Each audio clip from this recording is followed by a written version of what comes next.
जय हिंद दोस्तों, मैं उपेंद्र सर आप सबों को आपके चहेते YouTube channel the Success Track में हार्दिक अभिनंदन और स्वागत करता हूं। दोस्तों, अगर आप मेरे इस चैनल पर नए हैं तो प्लीज़ हमारे इस चैनल को सब्सक्राइब कर लें और अगर वीडियो देखने के बाद यदि लगे आपको कि ये लाभदायक है तो प्लीज़ इसको आप शेयर भी करें और लाइक भी करें वीडियो को। वीडियो शुरू करने से पहले मैं आपको बता दूं दोस्तों कि आज का जो वीडियो मैं स्टार्ट करने वाला हूँ इसमें मैं क्या बताने वाला हूँ आप सबों को। इस वीडियो के माध्यम से हम लोग एसएससी किरण का एक मोटी सी किताब आती है, आप ये किताब देख सकते हैं, ये मोटी सी किताब है ना, एसएससी की 9100 की ये पुस्तक है। 9100 क्वेश्चन इसके अंतर्गत है और 9100 क्वेश्चन में हम लोग करेंगे मेंसुरेशन चैप्टर का और मेंसुरेशन चैप्टर से क्वेश्चन को शुरू करेंगे। और आप सभी के पास अगर बुक होगा या बुक नहीं है तो यहाँ क्वेश्चन आपको डिस्प्ले होगा, आप एक एक क्वेश्चन को बारी बारी से सीखेंगे। ठीक है, तो चलिए दोस्तों मैं शुरू करता हूँ विलंब नहीं करते हुए आज का ये क्वेश्चन। लेकिन क्वेश्चन करने से पहले आपको मैं बारी बारी से कॉन्सेप्ट भी बताते चलूँगा और साथ ही साथ क्वेश्चन भी। तो जैसे कि अभी जो हम लोग पढ़ेंगे उसमें कुछ क्वेश्चंस हैं जो ट्रायंगल से रिलेटेड है। तो आप लोग सभी ट्रायंगल के बारे में भली भांति जानते हैं कि ट्रायंगल में अगर मेंसुरेशन की बात करें, जैसे मैं किरण बुक से स्टार्ट करने वाला हूँ, तो जिसमें सबसे पहले अगर मैं ट्रायंगल की चर्चा करूँ तो आप लोग ट्रायंगल से वाकिफ होंगे। ट्रायंगल 3 प्रकार के होते हैं। मेंसुरेशन की नज़रिए से अगर देखा जाए तो पहला ट्रायंगल को अगर लेकर चलते हैं एग्जाम्पल के रूप में कि इक्विलेटरल ट्रायंगल को, किसको लेकर चलते हैं? Equilateral triangle. इसको हिंदी में कहते हैं दोस्तों समबाहु त्रिभुज। समबाहु त्रिभुज। समबाहु त्रिभुज में क्या होता है कि इसकी सारी भुजाएं, जितनी भी साइड है ये सभी भुजा आपस में क्या होता है? बराबर होता है ना। सारी भुजाएं क्या होती है दोस्तों? बराबर। यानी इसकी लंबाई, इसकी लंबाई, इसकी लंबाई, तीनों की लंबाई आपस में बराबर होती है। अब चलिए इसका क्षेत्रफल निकालना है। जैसे इसका एरिया अगर फाइंड करना है तो एरिया बराबर फॉर्मूला होता है √3/4 इंटू ए का स्क्वायर। ये आपका फॉर्मूला हो गया। दूसरा होता है इसका पेरीमीटर। पेरीमीटर का मतलब हो गया कि बाउंड्री तीनों साइड को, इस भुजा AB भुजा, BC भुजा और AC भुजा, ये तीनों भुजा को अगर आपस में जोड़ देंगे तो वो आपका पेरीमीटर निकलेगा। तो चूंकि तीनों आपस में बराबर है इसलिए 3 इंटू ए इसको हम लोग कर सकते हैं। इसी तरीके से एक तीसरा फॉर्मूला हुआ कि अगर आपको ये सारा आधार दिया हुआ है ए अर्थात ए का कोई मेजरमेंट दे दे, जैसे 4 सेंटीमीटर, 5 सेंटीमीटर, 8 सेंटीमीटर, कुछ भी दे सकता है, और आपसे पूछा जाए कि इसकी हाइट क्या है, तो याद रखें दोस्तों कि किसी भी शीर्ष से, ये भी एक शीर्ष है, वर्टिसेस है, ये भी वर्टिसेस है, ये भी वर्टिसेस है, ऊपर से नीचे जब हम खींचते हैं तो ये ऑलवेज 90 डिग्री का होता है। और साथ ही साथ ये जो भुजा खींचा जाता है वो लंब कहलाता है, एल्टीट्यूड कहलाता है, और साथ ही साथ ये कोणों को ये 2 बराबर भागों में डिवाइड करता है। जिस प्रकार से ये डिवाइड करता है उसी प्रकार से बी वर्टिसेस से खींचा हुआ AC पर लंब भी ये 90 डिग्री का भी होता है। पहली बात 90 डिग्री का भी होता है, दूसरी बात कि ये इस कोण को समद्विभाजित करता भी है ना। तीसरी बात है कि इस भुजा को 2 बराबर भागों में बांटता भी है, जिसके बारे में चर्चा हम लोग ज्योमेट्री में करेंगे या किए होंगे, आपको पता होगा। यहाँ फिलहाल हम लोग मेंसुरेशन अर्थात क्षेत्रमिति से रिलेटेड बात करेंगे, तो यहाँ समझेंगे इतना। अब रही बात कि कभी कभी जैसे ये आपका हो गया इक्विलेटरल ट्रायंगल की बात, आपको पता है कि इक्विलेटरल ट्रायंगल को छोड़कर अगर कोई अन्य ऐसा ट्रायंगल हो, कोई अन्य ऐसा ट्रायंगल हो, जैसे सपोज कीजिए कि विषम बाहु त्रिभुज हो, है ना, विषम बाहु त्रिभुज, इसको हम लोग क्या बोलते हैं? विषम बाहु त्रिभुज को क्या बोलते हैं? Scalene triangle. स्केलेन ट्रायंगल बोलते हैं, जिसकी कोई भी भुजा आपस में बराबर नहीं है दोस्तों, कोई भी भुजा आपस में इसकी बराबर नहीं है। इसका अगर एरिया निकालना हो तो हम लोग इसको एरिया निकाल सकते हैं कई तरीके से। एरिया बराबर होगा हाफ इंटू बेस। बेस के जगह पर हम b को लिख सकते हैं, और इसकी जो ऊंचाई है दोस्तों, ऊंचाई के लिए h1 कर सकते हैं, h1 कर सकते हैं। इससे भी, इस प्रकार से भी लिखने पर इसकी एरिया फाइंड होगी। दोस्तों आपको ऐसा महसूस होगा कि क्या सिर्फ इसी पे ये बात लागू होती है? नहीं, यहाँ पे भी ये बात लागू होती है। यहाँ भी अगर यहाँ H2 लिख दिया जाए तो यहाँ भी एरिया बराबर हाफ इंटू बेस। इसके लिए बेस कौन काम करेगा? ये C काम करेगा, और ऊंचाई में H2 लिख देते हैं दोस्तों। तो यहाँ से भी इसी ट्रायंगल का एरिया आपको मिलेगा। इसी प्रकार से अगर बात करें कि क्या यहाँ से इस आर्क से, जैसे बड़े कैपिटल में A, कैपिटल में B, कैपिटल में C, सी वर्टिसेस से, सी शीर्ष से अगर ए बी पर परपेंडिकुलर अगर डाल दें तो क्या ये क्या कहलाएगा, तो ये भी एक परपेंडिकुलर कहलाएगा दोस्तों, और इससे भी एरिया हमारा फाइंड होगा। इसके लिए फॉर्मूला बनेगा हाफ गुने, और चूंकि बेस चाहिए, ये सी से खींचा गया है तो ए बी पर गया है, तो इसके लिए बेस कौन हो गया, ए बी, और इसकी जो लंबाई है ए है और ऊंचाई को हम h3 कह देते हैं दोस्तों। तो इस प्रकार से इस फॉर्मूले से, इस फॉर्मूले से, इस फॉर्मूले से, है ना, इसका जो बेसिक फॉर्मूला है वो यही है दोस्तों कि अगर एरिया निकालना हो तो हाफ इंटू क्या होता है, बेस, बेस इंटू क्या हो जाता है, हाइट हो जाता है। ये फॉर्मूला है, और इसी फॉर्मूले के आधार को मानते हुए ये 3 प्रकार के फॉर्मूले इसके अंतर्गत उत्पन्न होते और इससे भी आंसर निकाला जाता है। उम्मीद करता हूं कि आपको ये बातें समझ में आ गई होंगी। अब दोस्तों इसका मिटाते हैं कि कोई भी ऐसा ट्राइंगल है जिसकी कोई सारी भुजाएं अलग अलग है। सारी भुजा, सपोज कीजिए कि ये यूनिट में 3 है, ये यूनिट में 4 है, ये यूनिट में 5 है, 5 4 9 3 12, ये यूनिट में दिया गया है। मतलब इसकी जो भुजा है ए, इसका नामकरण कर दें, इसकी भुजा जो ए बी हो गई, यहां से ए बी भुजा, उसके बाद क्या हो गया, बी सी हो गया, ये बी सी भुजा, और ये हो गया आपका ए सी। इन सभी भुजाओं का जो अनुपात है, इन सारे साइड का जो रेशियो है इस प्रकार से दिया है, 3 हो गया, ये 4 हो गया, और ये 5 हो गया सपोज कीजिए दोस्तों। तो इस प्रकार से जो ये रेशियो दे दिया है किसका, भुजाओं का। और अगर क्वेश्चन में लिख दे कि आपका ये पेरीमीटर, ये आपका पेरीमीटर 5 4 9 3 12 144 है, पेरीमीटर लिख दे कि 144 सेंटीमीटर है, और पूछा जाए कि बताइए एकक भुजा बताइए कि प्रत्येक भुजा की लंबाई कितनी होगी। तो दोस्तों करना कुछ नहीं है, रेशियो अगर दिया गया है और टोटल दिया है तो सारे रेशियो को जोड़ देंगे। 5 4 9 3 कितना, 12, 12 से दोस्तों इसको डिवाइड करेंगे तो ये हमारा कितना आ जाएगा, 12 सेंटीमीटर। 12 सेंटीमीटर दोस्तों 1 यूनिट का वैल्यू आ जाएगा। अब हमें सारी भुजाओं को की लंबाई को ज्ञात करना है, तो सारी भुजाओं की लंबाई ज्ञात करने के लिए 12 को इससे भी गुणा करेंगे, 12 को इससे भी मल्टीप्लाई करेंगे, 12 को इससे भी मल्टीप्लाई करेंगे। 12 ये कितने हो गए, 36, 12 चौक कितने हो गए, 48, 12 पच्चीस कितने हो गए, 60। तो इस प्रकार से इसकी भुजाओं की लंबाई निकल गया। अगर परिमिति का मतलब होता है, पेरीमीटर का मतलब होता है तीनों भुजाओं का सम। आप इन तीनों भुजाओं को अगर ऐड कर देते हैं तो निश्चित रूप से आपको 144 देखने को मिलेगा। जैसे कि 8 और 6 14 का 4 कैरी 1 इसमें ऐड कीजिए तो 7 7 और 4 7 4 11 11 और 3 कितना हो गया 14, यानी कि 144 आ गया।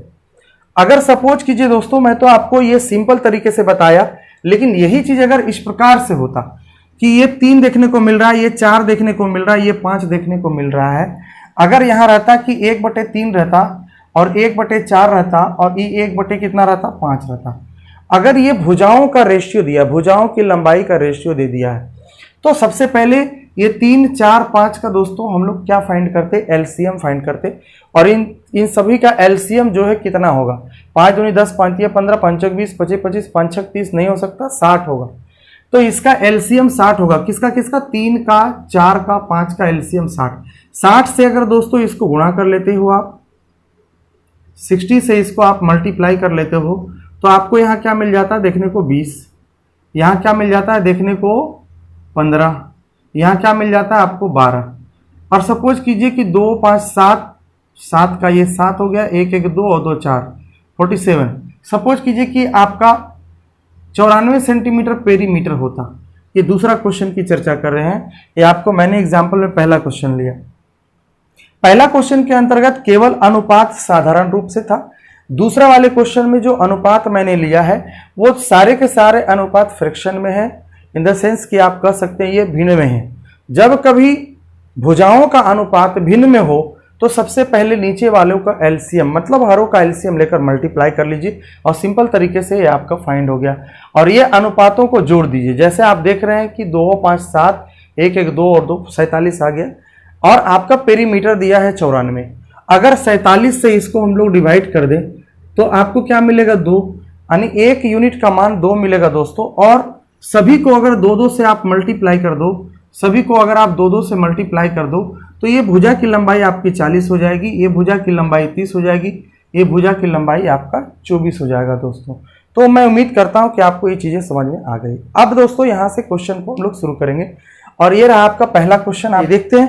पहला ये सवाल है दोस्तों, पहला क्वेश्चन में आपका ये कहा जा रहा है इस बुक में कि एक त्रिभुज की भुजाएं, एक त्रिभुज की जो भुजाएं हैं यानी साइड है वो 1/2 है। क्वेश्चन नंबर 1 ये टाइप 1 हो गया। टाइप 1 कहाँ पढ़ रहे हैं हम लोग? मेंसुरेशन, मेंसुरेशन क्षेत्रमिति। पहली भुजा 1/2, दूसरी है 1/3, तीसरा है 1/4 के रेशियो में। यदि त्रिभुज का परिमाप, परिमाप बोले तो पेरीमीटर दिया हुआ है 52 सेंटीमीटर, तो क्वेश्चन में पूछा जा रहा है सबसे छोटी भुजा की लंबाई ज्ञात करें। तो दोस्तों सबसे पहले इन सबों का क्या लेंगे? एलसीएम। सबों का एलसीएम कितना होगा? 12। 12 को दोस्तों अगर 2 से डिवाइड करते हैं तो 6 आ जाता है आपका। 12 को अगर 3 से आप डिवाइड करते हैं तो 4 हो जाता है। 12 को अगर आप 4 से डिवाइड करते हैं तो 3 आ जाता है। और टोटल आपका पेरीमीटर दिया है 52 सेंटीमीटर। आपसे क्वेश्चन में पूछा है कि छोटी भुजा बताओ, तो इन सबों को पहले जोड़ेंगे। 6 4 10 और 3 13। 13 से दोस्तों क्या करेंगे? इसको डिवाइड करेंगे। 1 यूनिट का मान कितना निकल गया? 4। सबसे छोटी भुजा कौन आपको दिख रहा है? 3। इसको 4 से आप गुना कर दीजिए, आपका सबसे छोटी भुजा ये 12 सेंटीमीटर आ गया दोस्तों। अगर आपसे इसी प्रश्न में पूछा जाता कि बताइए सबसे बड़ी भुजा, तो ये जो 1 यूनिट का वैल्यू हमारा 4 निकला था, इस 4 को गुना किससे करते हम लोग? 6 से गुना करते। तो दोस्तों मैं उम्मीद करता हूं कि आप समझ गए होंगे। देखते हैं नेक्स्ट क्वेश्चन दोस्तों। आइए दोस्तों देखते हैं नेक्स्ट क्वेश्चन। क्वेश्चन नंबर 2 की ओर चलते हैं। क्वेश्चन नंबर 2 में ये कहा जा रहा है यदि किसी त्रिभुज का क्षेत्रफल 1176 सेंटीमीटर स्क्वायर है और आधार और संबंधित ऊंचाई का अनुपात दिया गया है। अगर कोई त्रिभुज है, इस प्रकार से कोई एक ट्रायंगल दिया हुआ है, इसकी ये ऊंचाई है और इसका जो एरिया दिया हुआ है मित्रों, ये एरिया आपको 1176 सेंटीमीटर स्क्वायर दे रखा है। और क्वेश्चन में कह रहा है कि आधार और संबंधित ऊंचाई, तो पहले आधार और संबंधित ऊंचाई का रेशियो आपका 3:4 है। तो यहां क्या करेंगे हम लोगों को पता है कि हाफ गुना आधार 3x मान लेते हैं और ऊंचाई दोस्तों 4x मान लेते हैं। हाफ गुने आधार गुने ऊंचाई करेंगे, हाफ गुना बेस इंटू हाइट करेंगे तो हमारा एरिया निकलेगा। एरिया 1176 दे रखा है दोस्तों। यहां से हम लोगों को क्या करना है? 7 6 13 14 15, 3 से कटेगा, 3 से इसको काट लीजिए, 3 तिया 9 हो गया। 11 में से 9 गया, 2 बचेगा, 2 पर 7 27, 3 9 27 और फिर 3 दूना कितना हो जाएगा? 6। 4 से भी दोस्तों इसको काट सकते हैं, 4 9 36, यहाँ 3 बचेंगे और 3 पर 2 32, 4 8 कितने हो गए? 32। 2 से दोस्तों मल्टीप्लाई करेंगे, यहाँ x स्क्वायर आ जाएगा और ये 2 से इसको मल्टीप्लाई कर देंगे, 9 दूनी 18 हो जाएगा, 9 दूनी 18 और 1 कितना हो जाएगा? 19। 8 दूनी यहाँ 2 से मल्टीप्लाई करना है, 8 दूनी 16 हो जाएगा, 1 बचेगा, 9 दूनी 18 1 19 196। तो x बराबर दोस्तों कितना आ गया? आपका 14 आ गया। आपसे क्या पूछा जा रहा है इस प्रश्न में? इस प्रश्न में यही पूछा जा रहा है कि त्रिभुज की ऊंचाई ज्ञात करना है। तो देखो दोस्तों त्रिभुज की जो ऊंचाई हमारा है वो कितना है? 4 यूनिट है। तो त्रिभुज की ऊंचाई 4 यूनिट है, तो 4 को सीधा सीधी 14 से मल्टीप्लाई कर देंगे। 14 चक्के कितना हो जाएगा? 56 सेंटीमीटर आंसर हो जाएगा। 56 सेंटीमीटर आपका आंसर हो जाएगा दोस्तों। तो उम्मीद करता हूं कि आपको ये चीजें समझ में आ गई। दोस्तों बढ़ते हैं नेक्स्ट क्वेश्चन की ओर। देखिए दोस्तों क्वेश्चन नंबर ये 3 हो गया। क्वेश्चन नंबर 3 में क्या कहा जा रहा है ये ध्यान से सुनिए। कह रहा है किसी त्रिभुज का आधार 15 सेंटीमीटर है और ऊंचाई 12 सेंटीमीटर। तुरंत एक इस प्रकार से एक ट्रायंगल हम लोग बना दीजिए। आधार 15 है और इसकी ऊंचाई जो है 12 सेंटीमीटर है। आगे जो सवाल में है वो ये कहा जा रहा है कि एक अन्य त्रिभुज की ऊंचाई ज्ञात करना है जिसका क्षेत्रफल इस त्रिभुज के क्षेत्रफल का दुगुना है। मतलब इसी ट्रायंगल का एरिया का डबल है, एरिया का ये डबल है और इसका आधार 20 सेंटीमीटर दिया हुआ है, पूरा यहां से यहां तक की लंबाई। लेकिन इसकी ऊंचाई के बारे में पूछा जा रहा है। कुछ बात नहीं दोस्तों, इसको सीधा सीधी हम लोग क्या करेंगे? इसको हाफ करेंगे। कितना होगा? ये 6 हो जाएगा। अब 15 छक्के कितना होगा? 90 और 90 का डबल कितना हो जाएगा दोस्तों? आप बताइए। 90 का डबल 180 हो जाएगा। मतलब ये कितना हमारा है? 180 है। 180 आपको क्या मिल गया? इस पूरे ट्रायंगल का एरिया मिल गया। भैया पूरे ट्रायंगल का एरिया मिल गया। इसका फॉर्मूला क्या होता है? हाफ इंटू बेस, और आपको बेस कितना दिया है? 20 और ऊंचाई मालूम नहीं है। यहां से काटेंगे 10 बार में, 0 0 कट गया। ऊंचाई कितना हो गया? 18 सेंटीमीटर। तो 18 सेंटीमीटर इस प्रश्न का उत्तर हो गया दोस्तों। ये क्वेश्चन नंबर 4 में क्या कहा गया है इसको पढ़ लीजिए। दो त्रिभुजों में क्षेत्रफल का अनुपात 4:3 है और ऊंचाई का अनुपात 3:4 है। इनके आधारों का अनुपात ज्ञात करनी है। बहुत ही सिंपल क्वेश्चन है। यहाँ पे क्वेश्चन कर रहा है कि दो ट्राइंगल है ना, इसमें एक ऊंचाई है, एक दो ट्राइंगल है, इसमें भी ऊंचाई है, जिसमें कहा जा रहा है क्षेत्रफलों का अनुपात, मतलब इसका पूरा एरिया, इसका एरिया 4 है तो इसका एरिया 3 है, और इसके ऊंचाई का अनुपात। तो देखा जाए कि इसका अगर एरिया निकालते हैं तो हाफ इंटू बेस, बेस पता नहीं है, और इसकी ऊंचाई 3 है ना। इसका भी दोस्तों देखते हैं, हाफ इंटू बेस, बेस पता नहीं है, लेकिन आपके प्रश्न में इस ऊंचाई का जो अनुपात है वो 4 है और टोटल जो एरिया था वो 3 है। तो क्वेश्चन में हम लोगों से बोल रहा है इनके आधारों का अनुपात ज्ञात कीजिए। तो देखिए इसके आधारों को अगर हम निकालेंगे तो इसमें इसका बेस अगर निकालते हैं मित्रों, तो ये 2 जाके इससे मल्टीप्लाई होगा 8 और ये 3 आके इधर डिवाइड होगा, यानी कि इस ट्राइंगल का जो बेस होगा वो बेस 8/3 है।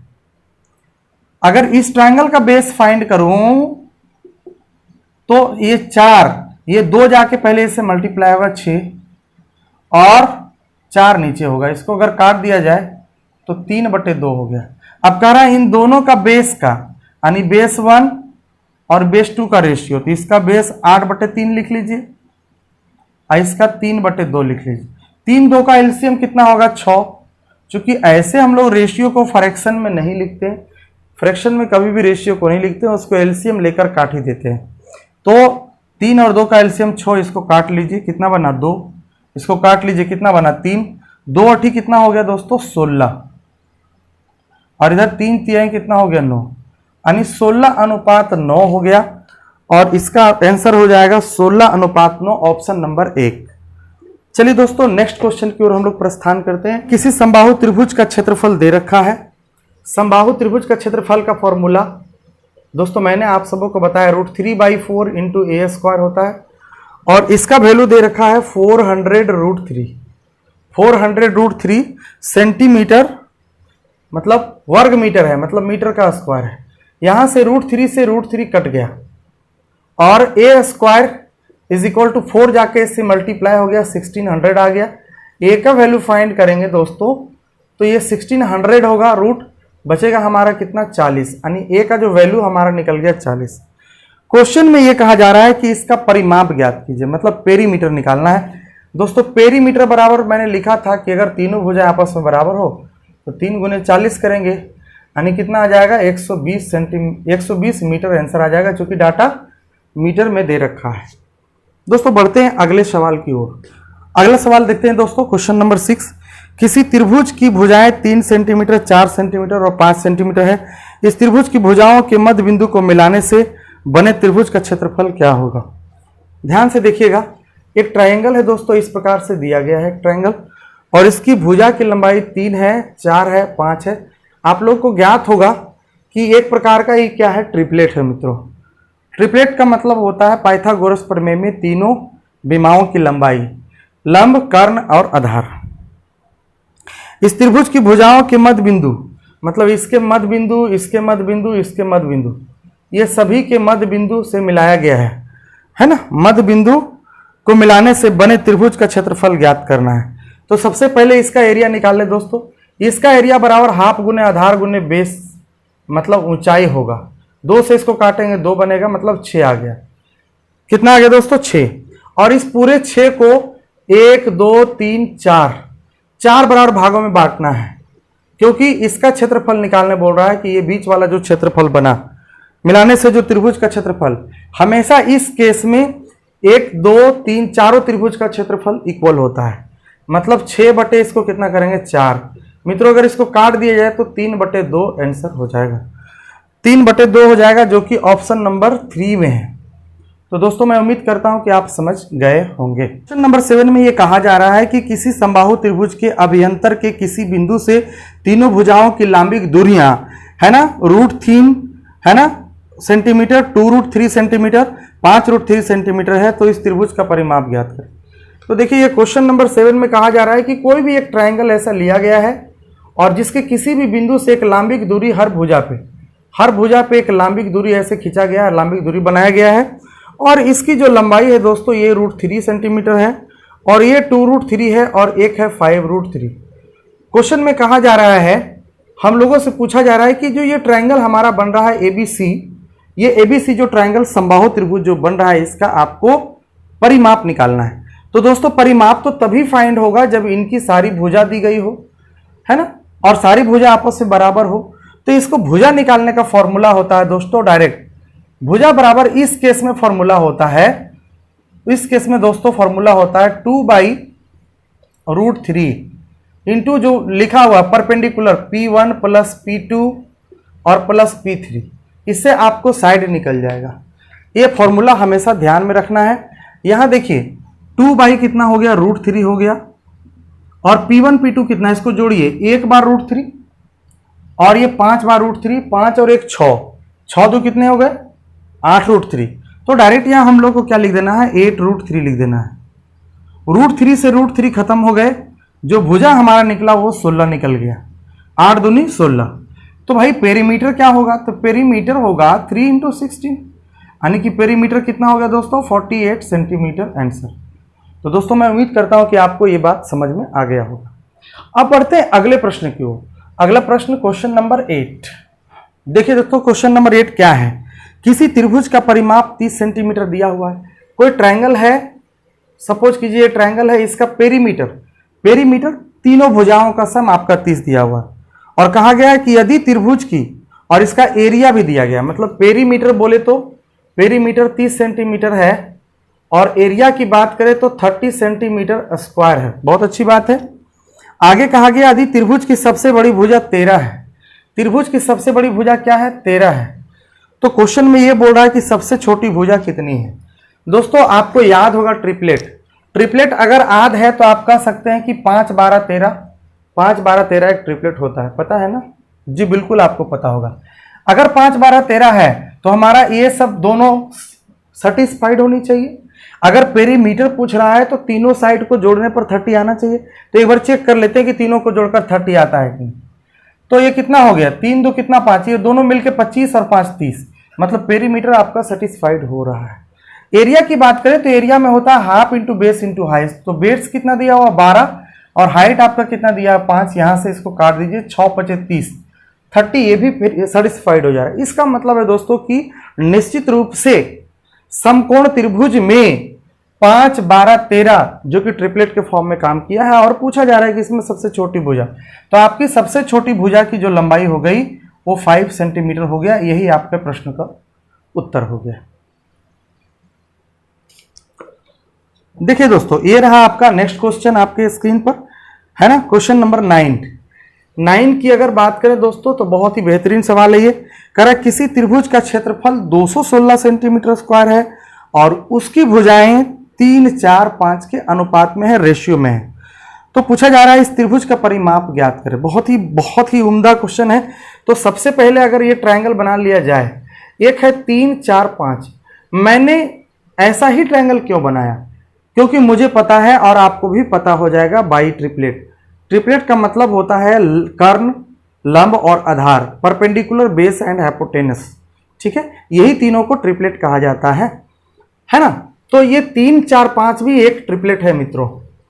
अब क्वेश्चन में कहा जा रहा है इसका एरिया, अगर हम लोग एरिया निकालते हैं हाफ इंटू बेस 4x कर लीजिए, और ये ऊंचाई कितना हो गया 3x, और इसके बराबर 216 दिया है। यहां से हम लोग काट सकते हैं 3 से 7 3 21 और 3 दूनी 6, 4 से इसको काट सकते हैं 18 चौक 72, यानी कि एक्स स्क्वायर का वैल्यू फाइंड करेंगे तो ये 2 जाके मल्टीप्लाई होगा 36 होगा, x मिलके एक्स स्क्वायर, मतलब x बराबर मेरे भाई 6 आ जाएगा, x का वैल्यू 6 आ जाएगा। आपके प्रश्न में पूछा जा रहा है कि इस त्रिभुज का परिमाप ज्ञात कीजिए। तो परिमाप ज्ञात करने के लिए इन तीनों को ऐड करेंगे, 3 और 4 7 5 कितना हो गया 12 यूनिट, मतलब कि 12x इसका पेरीमीटर हो गया 12x, यानी कि 12 गुने जो आपका x का वैल्यू 6 निकला है, इसको गुना कर दीजिए, 12 6 72 इस प्रश्न का उत्तर हो गया मित्रों। तो मैं उम्मीद करता हूं कि आपको ये बात समझ में आ गई होगी। और इस सेशन का आज का ये आखिरी क्वेश्चन हम लोग देखेंगे, क्वेश्चन नंबर 10 को। क्वेश्चन नंबर 10 में कहा गया है कि यहां दी गई आकृति, एक आकृति दी गई है, इस आकृति को आप भी जरा देख लें। ये आपका इस क्वेश्चन में आकृति दी गई है, और इस आकृति में बताया गया है कि इसका नाम ए है और इसका नाम बी है, इसका नाम सी है और ये हो गया आपका डी और ई, और इसको पूरा कलर किया हुआ है ब्लैक से, ये पूरा कलर है। क्वेश्चन में पूछा जा रहा है कि त्रिभुज के छायांकित भाग का क्षेत्रफल कुल त्रिभुज के क्षेत्रफल का कितना प्रतिशत है। तो सबसे पहले दोस्तों एक बात बताना है, प्रश्न को सावधानी से पढ़िए, आपके स्क्रीन पे दिख रहा। यदि यहां दी गई आकृति में बिंदु डी तथा ई क्रमशः त्रिभुज एबीसी, मतलब बड़ा वाला त्रिभुज एबीसी, भुजा एबी और भुजा एसी, भुजा एबी और भुजा एसी का ये दोनों मिड पॉइंट है, मिड पॉइंट है, मध्य बिंदु है। त्रिभुज के छायांकित भाग का क्षेत्रफल ज्ञात करना। जैसे कि मेरा कहने का मतलब है कि अगर ये मध्य बिंदु है तो इसको 1 यूनिट मान लीजिए, इसको 1 यूनिट मान लीजिए, मान लिए तो हाँ मान लिए। तो देखा जाए कि पूरे ट्रायंगल की बात अगर करें, है ना, इन ट्रायंगल पूरा एक बार पूरा ले ले, ट्रायंगल एबीसी एंड ये छोटुआ वाला ट्रायंगल एडीई, ये दोनों ट्रायंगल की अगर बात करें तो ये दोनों ट्रायंगल आपस में सिमिलर है। दोनों ट्रायंगल आपस में क्या है, सिमिलर है। सिमिलर का मतलब समरूप है, और जब समरूप है तो हम लोग इसको रेशियो कैसे लिखेंगे, तो ये एबीसी का जो हो जाएगा 1 और 1 कितना हो जाएगा 2, एबीसी हमारा 2 हो गया, लेकिन सिर्फ इसका क्या हो गया 1 हो गया। और आपको पता होना चाहिए, क्या पता होना चाहिए कि जब कभी दो त्रिभुज समरूप होते हैं तो उसकी भुजाएं जो होती है ना समानुपाती होती है, प्रोपोर्शनल में होता है। लेकिन अगर भुजा का स्क्वायर कर दें तो वो एरिया का अनुपात निकलता है। तो इसका अगर स्क्वायर कर दिया जाए तो आपको एरिया का रेशियो निकल गया इतना। यानी कहने का मतलब 4 यूनिट जो है पूरे का क्षेत्रफल है, और ये 1 यूनिट कितना है, ये 1 यूनिट जो है सिर्फ और सिर्फ ये छोटे का क्षेत्रफल है। तो मैं आपसे पूछना चाहता हूं कि अगर ये पूरे में से 1 यूनिट इसका घटा दिया जाए तो जो आपका रंगा हुआ भाग दिख रहा है, जो आपका रंगा हुआ भाग दिख रहा है वो तो 3 यूनिट ही होगा ना। बोलिए कितना यूनिट होगा, 3 यूनिट होगा। तो भाई रंगा हुआ भाग जो है 3 यूनिट जो है इस पूरे का, मतलब इस पूरे 4 का कितना परसेंट है, तो 100 से गुना कर दीजिए, 25 तिया 75, यानी कि 75% इस क्वेश्चन का आंसर होगा। तो दोस्तों इसी के साथ, इसी प्रश्न के साथ आज का ये सेशन संपन्न होता है। मिलते हैं दोस्तों अगले सेशन में मेंसुरेशन के क्वेश्चन जो कि किरण मैथ से लिया गया है। और यदि आपको वीडियो पसंद आया हो, आपको अगर कोई लाभ मिलता हो तो प्लीज़ आप लाइक करें और शेयर भी करें। जय हिंद दोस्तों।